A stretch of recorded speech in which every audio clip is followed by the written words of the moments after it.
Olá, boa noite. Seja muito bem-vindo à nossa oficina de peças.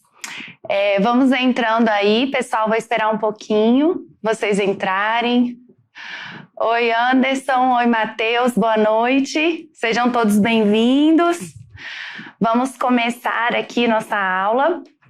Bom, se você está aqui hoje assistindo essa oficina de peças, eu entendo que você já está à frente dos seus concorrentes. Por quê?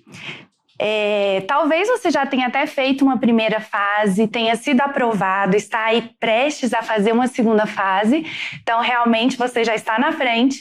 Ou talvez você ainda não fez nem a primeira fase, está começando a estudar para procuradorias, ou já fez uma primeira fase, ainda não foi aprovado, mas de qualquer forma você já entendeu a importância de estudar para a segunda fase.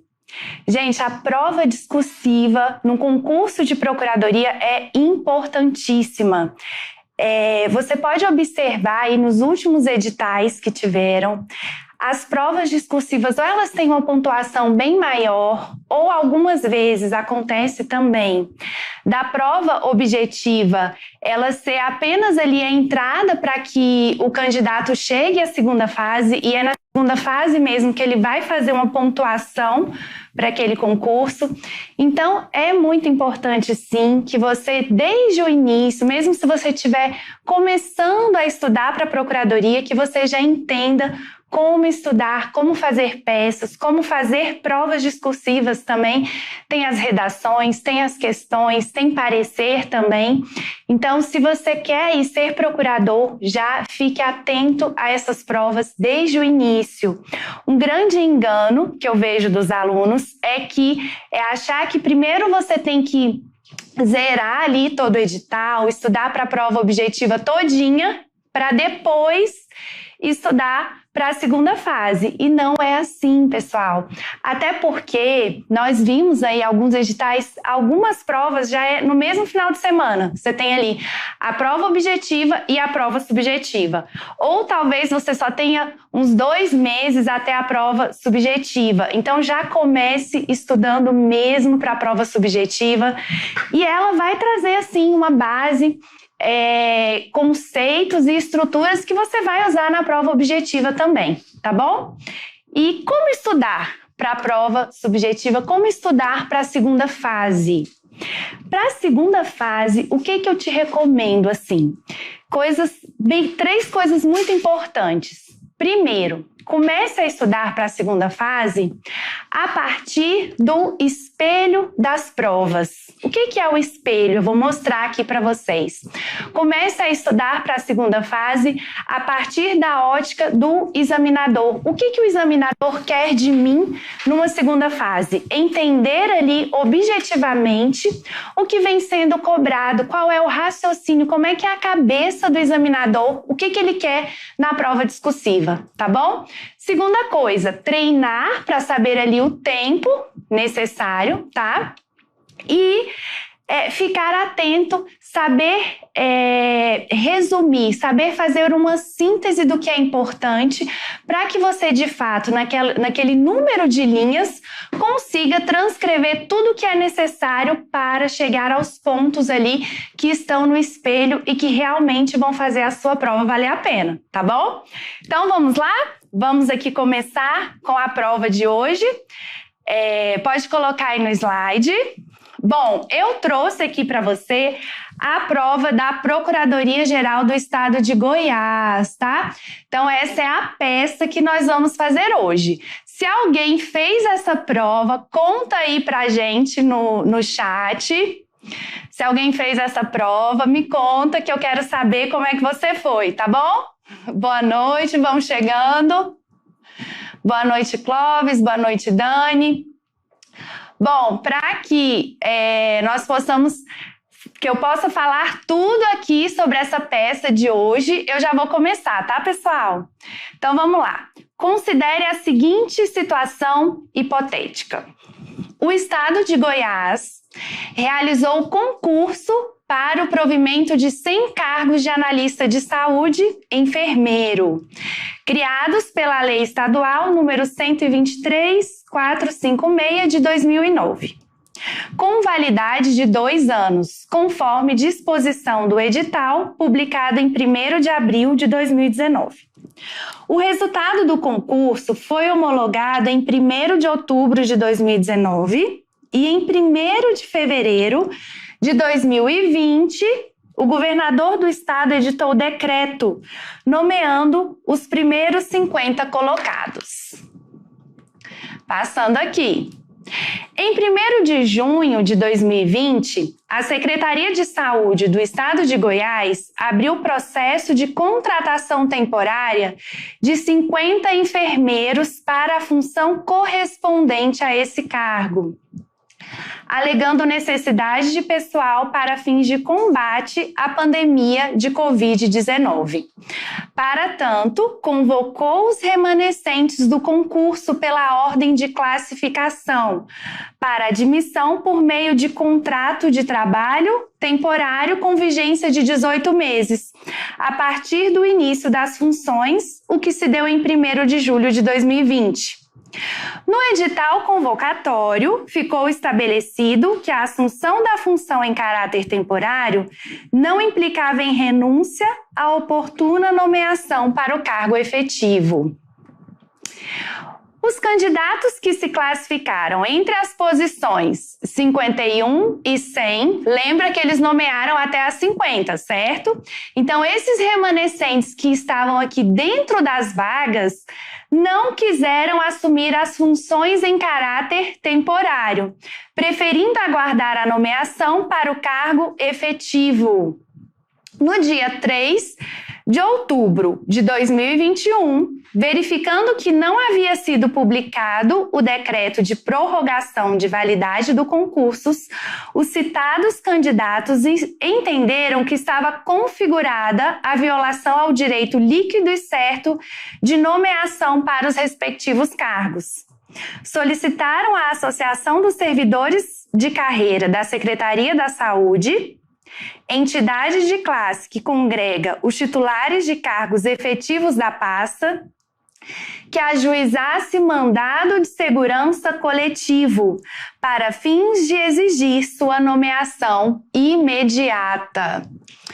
Bom, atendendo a tal solicitação, a entidade de classe ajuizou em 1º de novembro de 2021 o referido mandado de segurança coletivo, apontando como autoridade coatora o secretário de Estado da Saúde, fundamentando o pedido na jurisprudência do Supremo Tribunal Federal, consolidada no RE 598.99, tema 161 da repercussão geral, que garante aos aprovados em concurso público classificado dentre as vagas apontadas no edital o direito à nomeação para o cargo efetivo.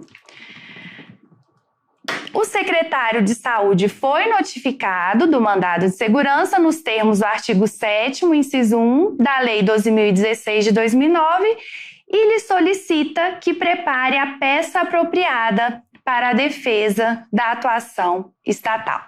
Bom, volta aqui para mim, vou resumir um pouquinho para você, para de repente quem está chegando agora. Nós estamos aqui resolvendo a prova da PGE Goiás, a última que teve, fazendo aqui a peça, ok?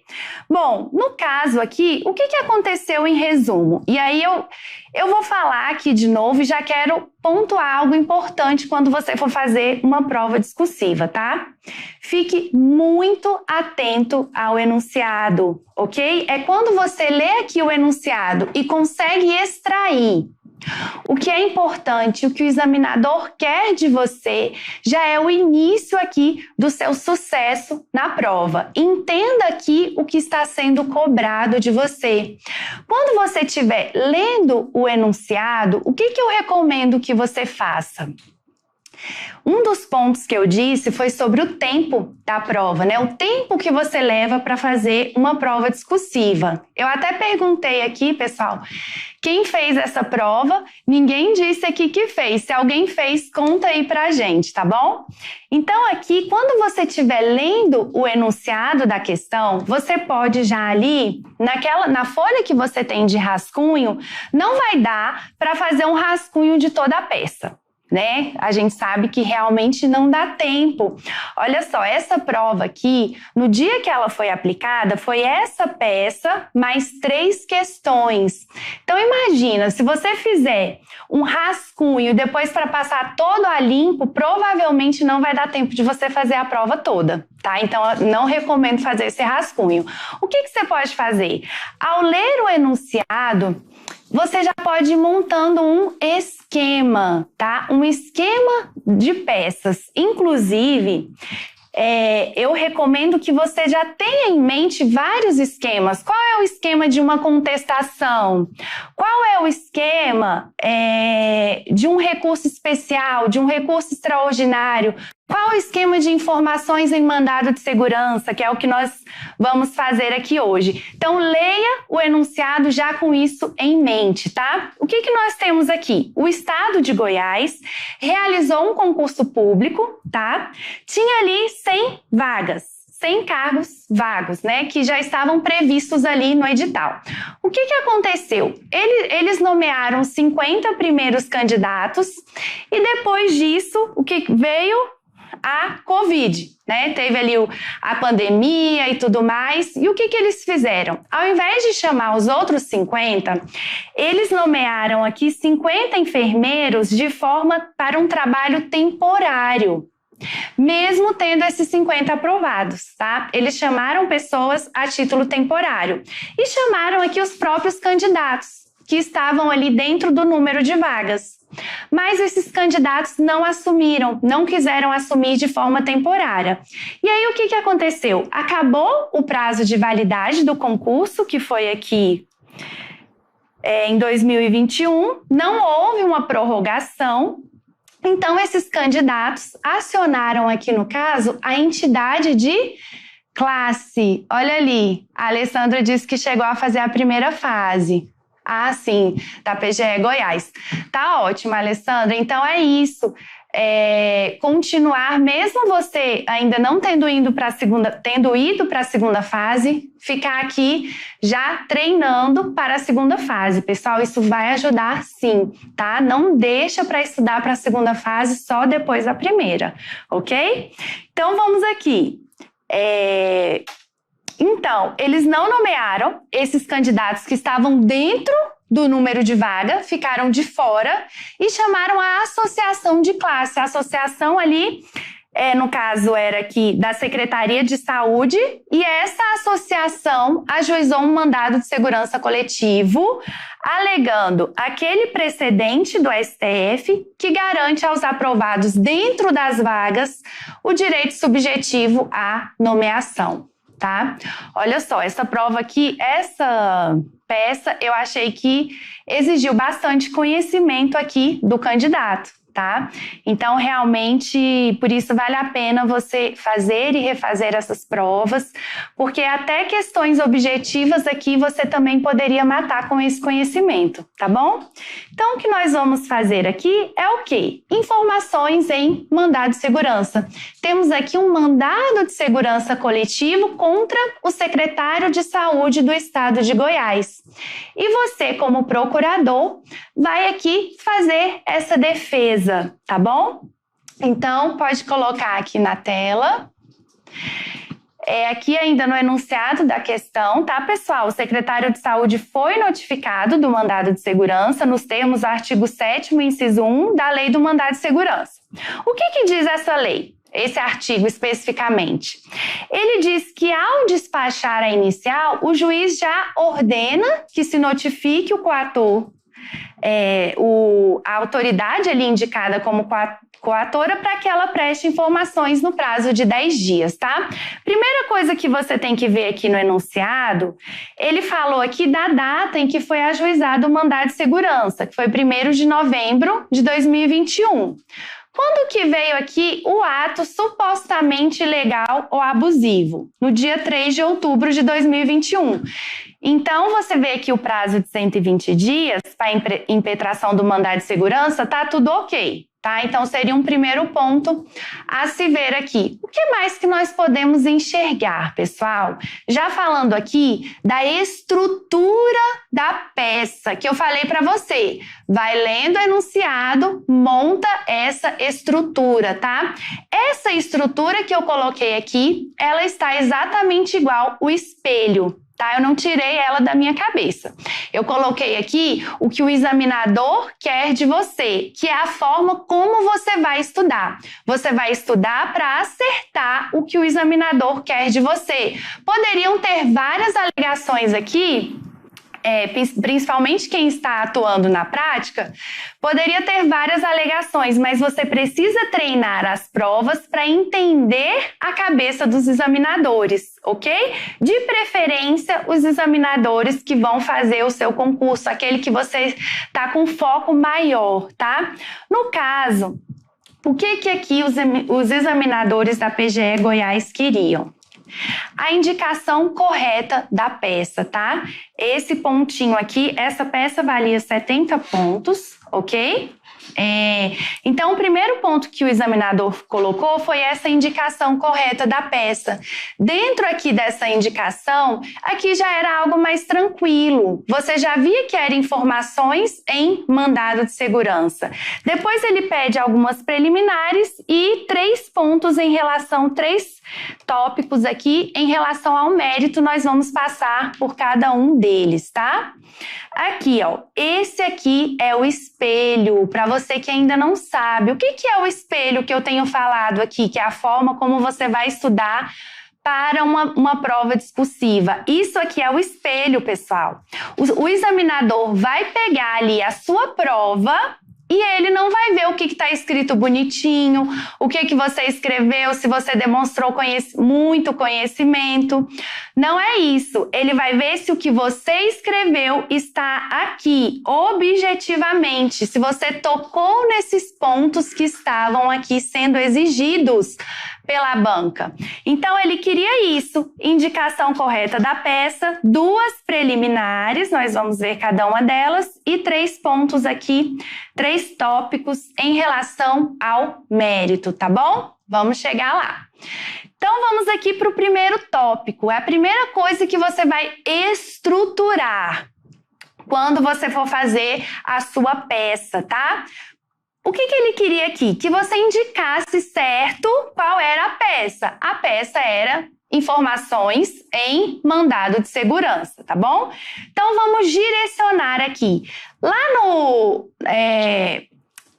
no enunciado, não tinha ali um juízo específico, vocês viram? Se tivesse o juiz da vara tal, você ia repetir aqui, ok? Não tem esse juiz, você coloca da vara da Fazenda Pública de XX Goiás, tá bom? Passando, coloca lá mandado de segurança coletivo, não tem o nome do secretário, ok?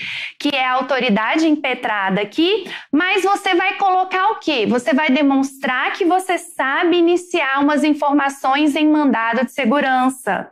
Você vai colocar aqui o nome, né? Não tem o nome, você vai colocar XX, mas você vai colocar a qualificação. Também o enunciado não deu uma qualificação específica, a não ser o cargo. Então, o secretário do Estado de Saúde coloca entre parênteses qualificação, para dizer que você sabe que tem que pôr a qualificação, tá? Representado por seu procurador legalmente constituído, vem nos termos do artigo 7º, inciso 1 da Lei 12.016 de 2009, prestar informações ao mandado de segurança impetrado pela Associação dos Servidores de Carreira da Secretaria de Saúde nos seguintes termos. Vamos lá. Primeira coisa, pessoal, que tem que ter, embora não tenha aqui, ó, no espelho, não tenha dos fatos, o examinador vai querer que você coloque sim aqui nos fatos a indicação correta da peça, informações em mandado de segurança, adequação à técnica processual, terminologia jurídica peculiar ao mandado de segurança. Aqui ele pode examinar sim se você estruturou a peça de forma correta. Nos fatos, o que eu indico? Que você faça ali no máximo um parágrafo, tá? Explica bem resumidamente do que se trata. Não gaste muitas linhas aqui, ok? Depois você pode até voltar em alguns fatos quando você for fazer ali especificamente a defesa em relação àquilo que está sendo alegado, tá bom? Então vamos aqui nos fatos. Trata-se de mandado de segurança coletivo impetrado pela Associação dos Servidores de Carreira da Secretaria da Saúde, a pleitear suposto direito líquido e certo à nomeação dos candidatos classificados entre as posições 51 e 100 do concurso para o provimento de 100 cargos de analista de saúde e enfermeiro criados pela lei tal. No entanto, como se demonstrará a seguir, o mandado de segurança não merece sequer ser conhecido, tampouco há direito líquido e certo a amparar sua impetração. Então, viram? Algo bem simples mesmo, treina fazer esses fatos também, algo bem sucinto. Você pode separar, às vezes, um horário durante uma semana toda para você resolver uma peça, para você assistir alguma aula de peças no próprio YouTube do GRAN, tem muitas aulas. E aí você assiste, treina, faz, e aquilo ali já vai treinando a sua mente, já vai treinando você para fazer isso na hora da prova, tá bom? Então, os fatos bem rapidinhos aqui. Qual foi o primeiro ponto, pode voltar aqui para mim, que o examinador queria aqui que você soubesse? Gente, aqui estava demandando um conhecimento específico para o cargo de procurador do estado de Goiás. Por quê? A competência para a nomeação aqui dos candidatos na Secretaria do Estado de Saúde de Goiás era do governador e não do secretário de Estado. Então, pela Constituição do Estado de Goiás, era o primeiro ponto aqui que o candidato deveria falar, tá? Mas, se cair na sua prova informações em mandado de segurança, você já fica atento à questão da legitimidade daquela autoridade ali que está no polo passivo. Vamos aqui para a lei do mandado de segurança. O artigo 6º, parágrafo 3º, dispõe o quê? Que considera-se a autoridade coatora aquela que tenha praticado o ato impugnado ou da qual emane a ordem para a sua prática. Bom, se o governador do estado de Goiás que nomeou aqueles candidatos, tanto aqueles que estavam de forma temporária, ou ele deveria nomear os candidatos que foram aprovados, ele sim é que de fato tinha legitimidade para figurar aqui no mandado de segurança, tá? Então, o que eu coloquei aqui de acordo também com o espelho, olha só, vamos lá. Preliminarmente, e aí outro ponto, tá? Informações em mandado de segurança, contestação, já fica ligado porque provavelmente, muito provavelmente, vai ter ali pelo menos uma ou duas preliminares para você falar, já que é o início aqui do processo, tá bom? Então, preliminarmente, cabe destacar a ilegitimidade passiva da autoridade apontada como coatora, uma vez que a autoridade competente para eventual nomeação dos impetrantes é do governador do estado, nos termos do artigo 37, inciso 2 da Constituição do Estado de Goiás. E atenção, pessoal, que o espelho, ele falou expressamente nesse artigo. Então, o candidato só teria o ponto cheio se ele mencionasse o artigo da Constituição do Estado de Goiás, ok?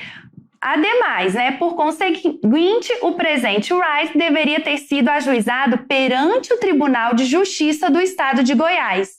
Então, esse ponto, além de dizer que havia aqui uma ilegitimidade passiva, o mandado de segurança deveria ter sido ajuizado no TJ de Goiás, porque o governador do estado estaria ali no polo passivo. Então, ao Tribunal de Justiça do Estado de Goiás compete processar e julgar originariamente o mandado de segurança contra atos do governador, conforme dispõe o artigo 46, inciso 8, a linha O da Constituição do Estado de Goiás. Estava assim no espelho. Você tinha que falar da ilegitimidade do governador e tinha que falar que o mandado de segurança deveria ter sido impetrado no TJ, tá?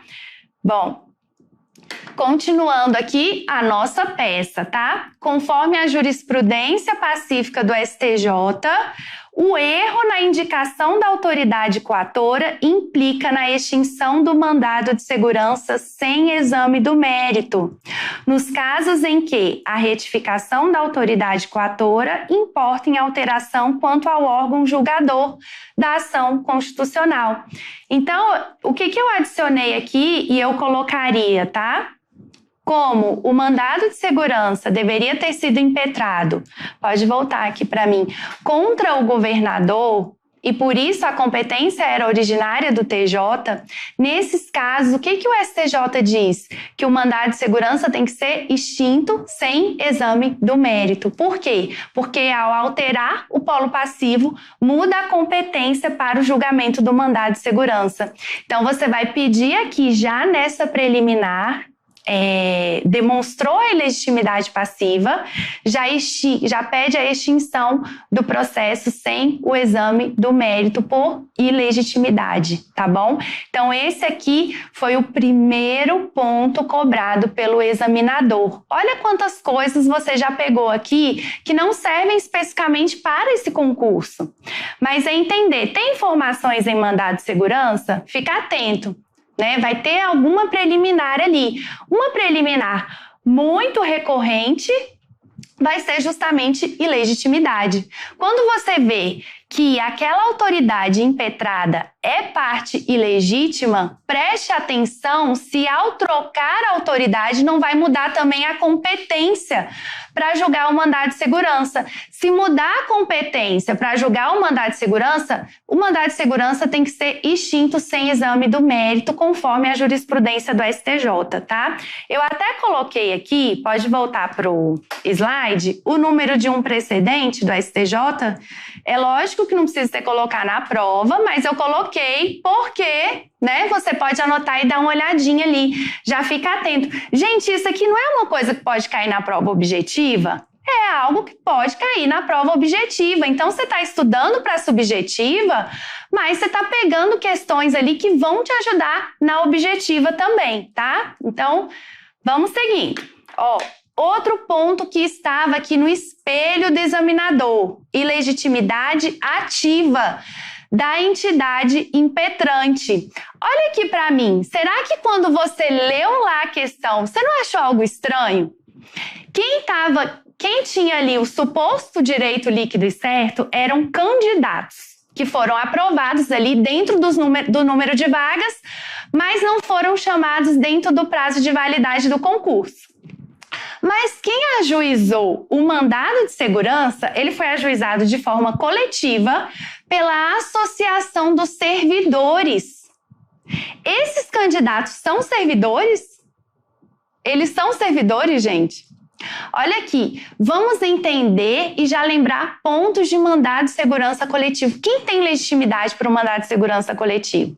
Olha aqui, vamos voltar para o slide. Artigo 21 da Lei do Mandado de Segurança. O mandado de segurança coletivo pode ser impetrado por partido político com representação no Congresso Nacional, na defesa dos seus interesses legítimos relativos a seus integrantes ou à finalidade partidária, por organização sindical, entidade de classe ou associação legalmente constituída e em funcionamento há pelo menos 1 ano, em defesa de direitos líquidos e certos da totalidade ou de parte, mas de quem? Dos seus membros ou associados, tá? Na forma dos seus estatutos e desde que pertinentes às suas finalidades, dispensada, para tanto, a autorização especial. Olha só, Aqui, o mandado de segurança coletiva, ele de fato, ele tem uma legitimação ampla no sentido de que a própria lei, ela dispensa a necessidade de autorização. Ela traz aqui uma hipótese de substituição processual. É muito amplo. Toda aquela classe, ainda que não haja autorização, ela estará ali substituída por aquela entidade. Mas isso não significa que os candidatos estariam substituídos. Tá? Então, era algo aqui que talvez, por essa já amplitude da legitimidade ativa no mandado de segurança coletivo, poderia confundir o candidato. Mas era algo tênue aqui. Eles não eram membros, eles não eram integrantes daquela associação, tá? Então, é até importante falar, nós temos hoje o artigo 21 da Lei do Mandado de Segurança, mas antes mesmo o STF já tinha súmulas. Vamos ver aqui, ó. A impetração do mandado de segurança coletivo por entidade de classe em favor de associados independe da autorização. Então, realmente não depende da autorização. A pretensão veiculada pode ser apenas a uma parte da categoria, mas não deixa de ser uma parte da categoria. Não pode ser alguém fora da categoria, como era aqui os candidatos, tá bom? O que nós temos como regra quando a gente fala de legitimidade ativa? A legitimidade ordinária é daquela pessoa que possui o direito subjetivo. Então, ninguém pode pleitear direito alheio em nome próprio. Você pleiteia em nome próprio o direito próprio. Essa é a legitimação ordinária, salvo quando autorizado pelo ordenamento jurídico. Então, o que nós temos aqui no artigo 21 da Lei do Mandado de Segurança? Uma autorização legal para uma legitimidade extraordinária. A associação, a entidade de classe, atua como substituto processual. Então, ela entra em nome próprio para defender direito alheio, tá bom? Então, é nome próprio para defender direito alheio. Então, é uma legitimação ampla. Mas, ainda que seja uma legitimação ampla, tem que ter interesse e legitimidade. O que isso significa, pessoal? Olha aqui para mim, presta atenção. Como eu vejo o interesse de uma associação quando ela vai impetrar um mandado de segurança coletivo? Eu preciso aqui pensar em uma pertinência temática. Qual é a razão de ser daquela pessoa jurídica, daquela entidade? Tem a ver com quem ela está ali substituindo? Tem que haver uma ligação entre as finalidades institucionais de quaisquer desses legitimados aqui para o mandado de segurança coletivo com quem eles estiverem substituindo ali naquela ação. Tem que haver essa pertinência temática. E era algo que não havia aqui. A entidade de classe dos servidores estava ali substituindo, em tese, esses candidatos. Então, esse era um ponto que o candidato também deveria falar. Era a segunda preliminar, tá ok? Então, vamos lá. Olha só. Para postular em juízo, é necessário ter interesse e legitimidade. Eu colocaria assim, né? Pensa ali no seu espaço como é que é a sua letra. Se é grande, se é pequena. Treine. Então, nesse sentido, há de se destacar que os candidatos que pleiteiam a segurança não são titulares de cargo efetivo da Secretaria de Saúde. Por conseguinte, a associação de servidores não está legitimada, tampouco possui interesse processual para atuar em defesa de direitos coletivos de pessoas estranhas à classe ou quadro associativo. Dessa feita, requer-se a extinção do processo sem resolução do mérito pela evidente ausência de interesse jurídico, bem como pela ilegitimidade ativa da autoridade impetrante. E eu coloquei aqui nos termos do CPC, tá ok? Poderia colocar aqui também o artigo 21, tá, pessoal? Artigo 21 da própria lei do mandado de segurança. Aqui, especificamente, pode voltar aqui para mim, no no espelho da prova não tinha uma exigência específica, se era para colocar o artigo do CPC ou o artigo do mandado de segurança. O que você tinha que fazer nas preliminares? Primeiro, falar que não tinha legitimidade passiva, falar que a competência era do Tribunal de Justiça e que, portanto, o processo deveria ser extinto, ok? Depois, falar da ilegitimidade ativa da autoridade impetrante, tá? Então, essas eram as duas preliminares a serem colocadas aqui nessas informações ao mandado de segurança, ok? Então, vamos voltar aqui para o resumo do espelho que eu fiz para vocês.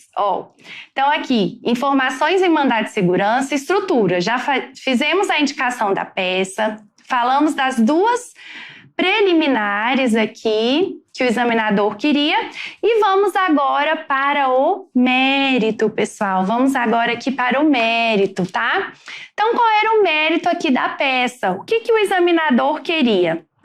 Já vou pular e já vou explicando cada um para dar tempo aqui, tá bom? Bom, no mérito do mandado de segurança, você defende a legalidade do ato impugnado, tá? Inclusive, o examinador colocou aqui que você afastasse a indicação de um direito líquido e certo. Pode ser também, mas tecnicamente, no mérito do mandado de segurança, defende-se a legalidade do ato impugnado. Tá? O direito líquido e certo, ele é relativo a uma prova pré-constituída. Quando eu não tenho direito líquido e certo no mandado de segurança, me falta um pressuposto processual específico aqui. Então, quando eu não tenho direito líquido e certo, o mandado de segurança tem que ser extinto sem resolução do mérito. Quando eu entro no mérito, eu vou falar da legalidade do ato. Não há ilegalidade, não há abuso de poder. Então, eu estou entrando no mérito do mandado de segurança, tá? E quais são os 3 tópicos aqui que estavam no espelho de correção? Primeiro tópico, tá? Primeiro tópico, olha aqui, era a superveniência, imprevisibilidade e excepcionalidade da situação decorrente da pandemia e da crise fiscal enfrentada pelo Estado. Olha aqui, gente. Todos vocês sabem quantas linhas tinha que saber essa lei complementar? Sim. Viu, Edson? Tinha que saber, a lei complementar aqui, ela estava no edital, Lei Complementar 173 de 2020, que traz aquelas restrições aqui para enfrentamento das questões advindas da pandemia, tá? Eu vou colocar aqui para vocês. Mas o primeiro ponto aqui era você saber o precedente do STF que, primeiro, ele reconhece o direito subjetivo à nomeação do candidato que é aprovado dentro das vagas, mas o próprio Supremo traz ali situações excepcionais que autorizam a administração a não nomear, tá? Então, além da lei que também autorizava a ausência de nomeação, né, a prorrogação aqui do concurso, também o examinador queria do candidato que ele soubesse esse precedente do STF.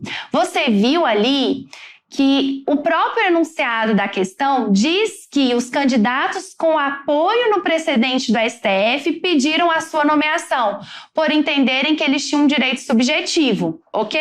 Só que aquele mesmo precedente, pode colocar aqui, que é o RE 598/99. Esse tema aqui da repercussão geral, pessoal, eu recomendo que você leia. Eu até coloquei ele aqui todo estruturado, mas não vai dar tempo de eu ler todo ele com vocês. Mas entenda, é importante que você pegue essa ementa e dê uma olhada em tudo que o STF fala sobre o direito à nomeação, tá? Do candidato aprovado dentro das vagas. Tem todos os tópicos aqui. Qual é a fundamentação? Princípio da segurança jurídica, boa-fé, proteção à confiança. O Supremo vem aqui nesse tema da repercussão geral e ele vem explicando direitinho por que a administração pública ela tem que respeitar incondicionalmente as regras do edital em relação às vagas do concurso. Quais são os princípios, a força normativa do princípio do concurso público, ok? No finalzinho da ementa, o Supremo traz situações excepcionais em que a administração pode deixar de nomear. Então, o Supremo vem e fala, não se pode ignorar que determinadas situações excepcionais podem exigir a recusa da administração de nomear novos servidores para justificar o excepcionalismo não cumprimento do dever de nomeação por parte da administração. Quais são essas situações? E era justamente isso aqui que o examinador queria de você, tá? O que o Supremo fala? Olha, tem que nomear. Há um direito subjetivo à nomeação se o candidato é aprovado dentro das vagas, se há ali uma preterição na ordem de nomeação, ou se durante o prazo de validade de concurso é realizado outro concurso e aquelas pessoas não são nomeadas. Aí o Supremo reconhece esse direito subjetivo à nomeação. Mas algumas situações podem autorizar a administração a não nomear esses candidatos. E que situações são essas que foram cobradas aqui na prova, tá? Pode colocar aqui, superveniência, então fatos novos ali que trazem uma situação excepcional, que são posteriores à publicação do edital. No caso aqui, a pandemia foi posterior? Foi, né? Então veio ali, tinha o concurso, tudo certinho, veio uma pandemia. E o concurso era justamente para a Secretaria de Saúde, tá? Então o que teve? Imprevisibilidade. Situação que era determinada por circunstâncias extraordinárias, imprevisíveis à época da publicação do edital. Gravidade, acontecimentos extraordinários, imprevisíveis, extremamente graves, implicando onerosidade excessiva, dificuldade ou mesmo impossibilidade de cumprimento das regras do edital. Gente, tudo isso está no precedente do STF. Pode ser cobrado, inclusive, em prova objetiva, tá? Então, fique atento a esse precedente aqui. E necessidade. O que é a necessidade? É aquela medida, não existem meios menos gravosos para a administração lidar com essa situação, a não ser deixando de nomear aqueles candidatos. Então, veja bem, volta aqui para mim, veja bem, meu caro amigo, você que está estudando. O candidato tinha, isso aqui estava no espelho. Então, você tinha que falar que tinha uma situação ali superveniente, imprevisível, grave, que causou uma onerosidade excessiva à administração e, portanto, ela não pôde nomear aqueles candidatos, tá? Esse era o primeiro tópico do mérito, ok? Bom, vamos aqui, volta para cá. Olha aqui, além do precedente do Supremo, o segundo ponto que o examinador queria era o conhecimento da Lei Complementar 173 de 2020, que é a lei que estabelece o programa para enfrentamento a toda a situação causada pelo coronavírus, tá? O que a lei fala no artigo 8º? Que na hipótese de que trata o artigo 65, que hipótese é essa? Aqui é estado de calamidade. Então, no caso de estado de calamidade, a União Estados, no caso aqui o estado de Goiás, ficam o quê? Eles ficam proibidos, tá, de admitir ou contratar, que proibidos pessoal a qualquer título, ressalvadas as reposições de cargo de chefia, direção ou assessoramento que não acarretem aumento de despesas. E aqui fala também o quê? Das contratações temporárias. Então, também o examinador queria que você mencionasse expressamente esse artigo, que estava aqui proibindo a administração de contratar e, ao mesmo tempo, permitindo que ela contratasse temporariamente pessoas para trabalhar em razão daquela situação da pandemia. Também há aqui, no artigo 10 dessa mesma lei, a suspensão do prazo de validade dos concursos. Então, na verdade, aquele concurso lá do enunciado, ele não foi prorrogado, ok, mas o prazo de validade dele estava suspenso pela Lei Complementar 173 de 2020. Então, esse aqui era mais um tópico que o candidato deveria colocar na sua prova, tá? Vamos aqui, então, ler como que ficaria na peça, tá?